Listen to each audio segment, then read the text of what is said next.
There is no doubt that the staff here on the store, we are huge animal lovers, and we definitely want to take care of those that might not be able to speak up for themselves. And we have been talking about this for a while now. I bring in sports correspondent Steve Christakos to talk about a new study that was released about some untimely deaths that are happening to an animal that we love that also is involved in sports. Yes, so horse racing is a very popular sport, especially with sports gambling being more prevalent now nationwide.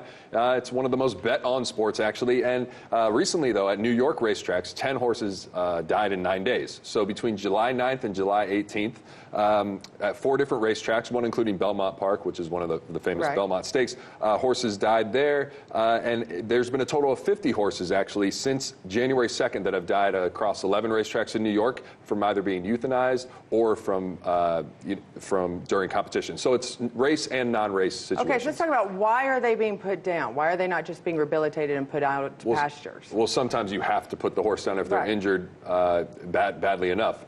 But now the reason why they say the deaths are being more prevalent, one, the Santa Anita situation, which we spoke about earlier on the show a couple months ago, when 30 horses died at the tracks during the spring season there, and that kind of spurred the national debate of what are they mistreating the horses? Is there something wrong with the surfaces? And a lot of experts do think they need to check out the dirt and synthetic surfaces more and make sure that it's safe for the horse to ride on. But also it could be that they need to limit the use of medications because they give them a lot of pain and anti-inflammatory medications, and some say they might be overdoing it. Well, and these are just like athletes, but I have to think about it. You look at these horses, they're investment pieces. They cost thousands upon thousands of dollars to have. So you're not going to put your investment out there to hurt itself that ultimately you have to put down and you lose that entire cost.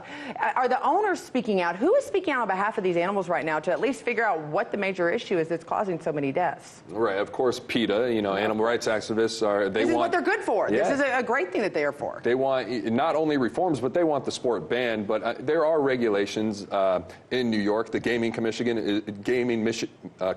in New York is tasked with regulating the racing industry there, and they introduced new regulations in 2013 to make the sport safer. But animal rights activists like PETA say it's not good enough. They need to do more to make sure the horses are protected. But interestingly enough, despite all the recent incidents, horse racing deaths in New York have been trending downward since 2010. They're actually below the national average, but that's still about 130 per year. Well, that's interesting because you do talk about all these, and we look at Churchill Downs. We look at what goes on at some of these large races. These horses are cared for. I mean, they are riding in Cadillacs, the trailers, and air conditioned, treated sometimes unfortunately better than the jockeys who ride them. We've come to find out.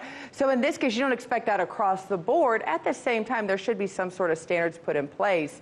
And at the same time, if you didn't have horse races, a lot of these horses, what else would they be doing? Right. So I think there's a good, as long as they're treated respectfully and responsibly, they serve its role. Yes, and also interestingly enough, yesterday, LA is talking, the city of Los Angeles is now talking about banning horse racing due to the incidents at Santa Anita. We will see how well that goes over on the, but like I said, just take care of your animals, folks. And remind you to always make sure that if you have them in the car, make sure the air conditioning's on. Not your horse, but your dog. Thank you so much for joining us.